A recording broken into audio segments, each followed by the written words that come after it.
dalaga sa ilog Pasig. Makulimlim ang langit at mabagal ang pag-usad ng barkong Tabo habang nagsisiksikan ang mga pasahero sa kubyerta. Ang tubig ay tila mababaw at maputik, dahilan para mainis ang ilang sakay, lalo na si Doña Victorina, ang babaeng may mapagmataas na asal at mayayabang na pananalita. Kapitan, bakit sa gawin niyong papunta ang mga hangal mong timonero? Bakit ang bagal ng usad? Mababaw lamang doon, Ginang. Wala naman kasing matinong lawa dito sa Pilipinas. Ang lunas ay napakadali. Humukay ng isang matuwid na kanal mula sa bunganga ng ilog hanggang sa lawa.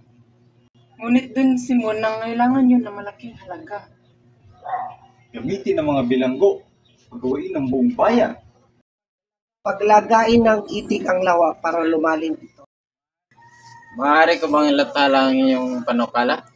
Habang nagpapatuloy ang mabagal na paglalayag, nagkwento si Padre Florentino ng isang alamat, ang alamat ni Doña Jeronima.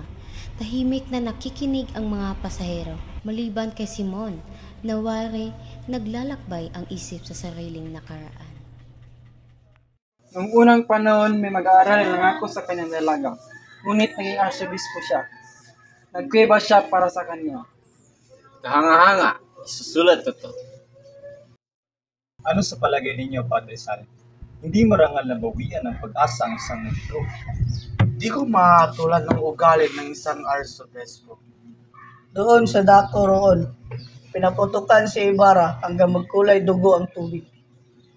Sumama na sa bangkay ng kanyang ama, isa ring Pilipostol. At sa mga salitang iyon, tila may sugat na muling nabuksan sa puso ni Simon. Ang taong nagbalik na may bagong anyo, bagong pangalan, ngunit dala pa rin ang lumang kirot. Ang kabataan, ang pag-asa ng bayan. Kung ako'y magkatapos, ibig kong tumulong sa mga napi. Ang karunungan ay walang kabuluhan kung hindi gagamitin upang magiganti. Hindi ko maunawa ang humingi ng pagbabago, ngunit ayaw magsakripisyo. Kung makamtan sa malinis na paraan, bakit dadaan pa sa dugo? Sa isang dampa sa gitna ng bukirin, naghilamos ng luha ang pamilya ni Kabisang Talis. Dating magsasakang maunlad, ngunit ngayoy biktima ng pang-aagaw ng lupa. Bakit ganon, anak? Dati pinagtatawanan natin ang tulisan, ngayon tayo ang tinutulisan. Kung sino ang mayayari, siya ang mawawalan. At sa sandaling iyon, nabuo sa puso ni Talis ang apoy ng paghihiganti. Ang apoy na sa kalaunan ay magtutulak sa kanya sa landas ng pagdanak ng dugo. Sa tahanan ng masalitang si Hermana Pinchang, nakaluhod si Julie na mamalimos ng tulong para mailabas si Basilio sa piitan. Aling Pinchang, tulungan niyo po ako! Si Basilio, nakakulong! May paraan, pero kailangan mo pa maglingkod ng isang taon. Wala nang ibang pag-asa ang dalaga. Tinanggap niya ang kapalaran. Ngunit sa araw na yon, may mata ng hayop na nakasilip.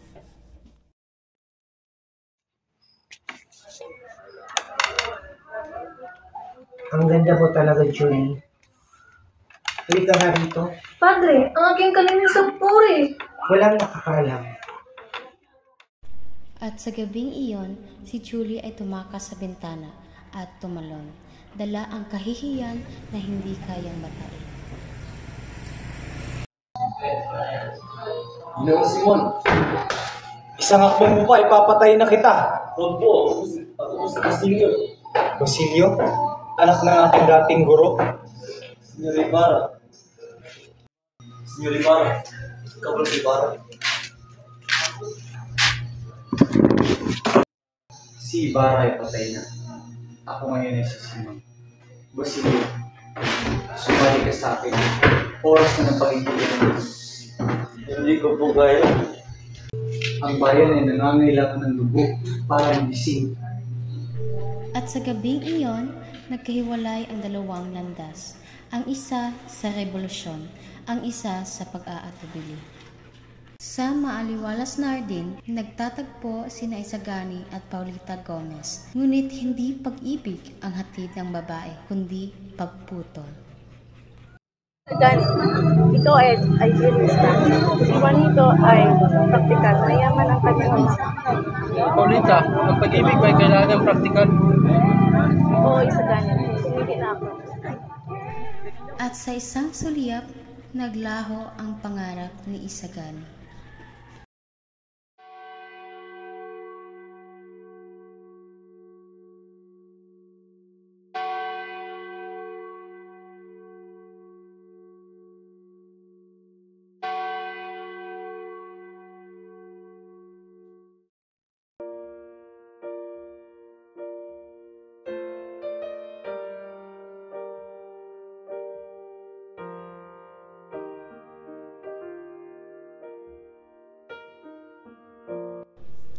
Sa gitna ng kasiyahan, may isang taong pumasok sa loob ng bahay.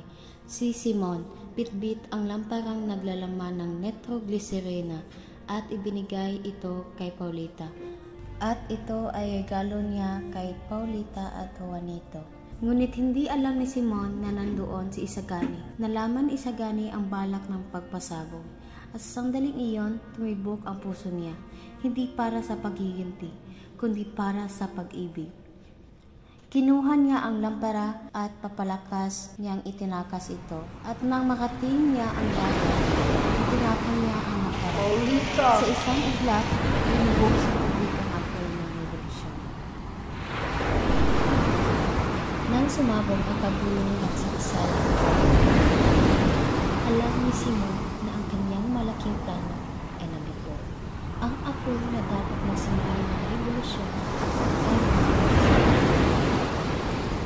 kahit sa gitna ng sigawan, pagtakbuhan at pagputok ng mga baril, napilitan siya. Ngunit kinilit pa rin niyang naglakad patungo sa liblib na bahagi ng baybayin, kung saan tanging ang alon at hangin ang kaniyang kasama. Alam niya wala siyang ibang matatakda kundi ang bahay ng tanging kaibigang pinagkakabigalan si Parang Quentin. At doon, sa gilid ng dagat, natapos ang pagtagpo. Hindi na siya hanapin ng ito. Ngunit meron siya ng katotohanan, hindi niya matakasan ang pagkabiko ng kanyang sarili. Ibarra, tignan mo, parang salamin ang tubig. Sobrang linaw at sobrang ganda. Kapag ikaw ang kasama ko, lahat ay maganda. Para sa iyo, Ibarra, upang hindi mo ako malimutan. Hindi kita malilimutan kahit kailanman.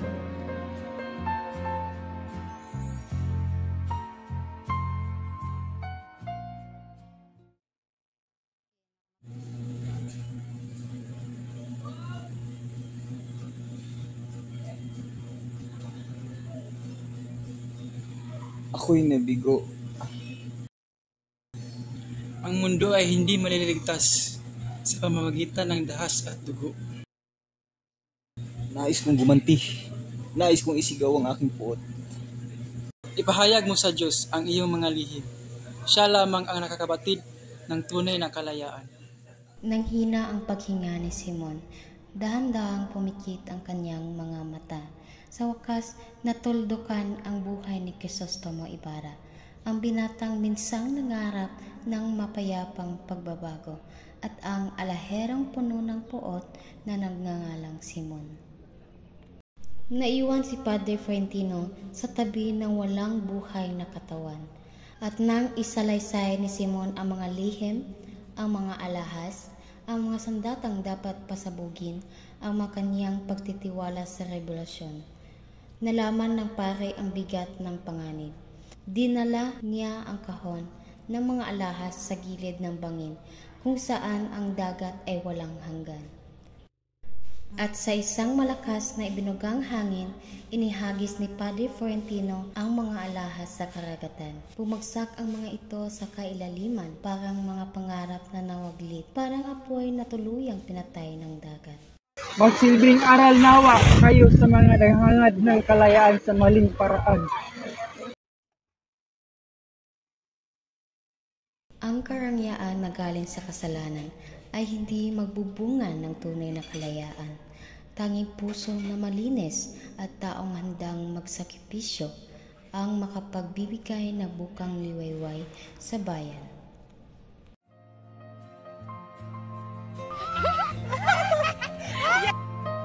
Kapitan, bakit sa gawin niyo? Ayaw! Stay action. Stay action.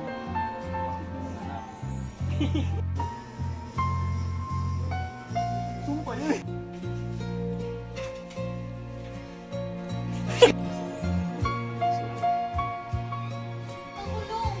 May paraan. Pero kailangan.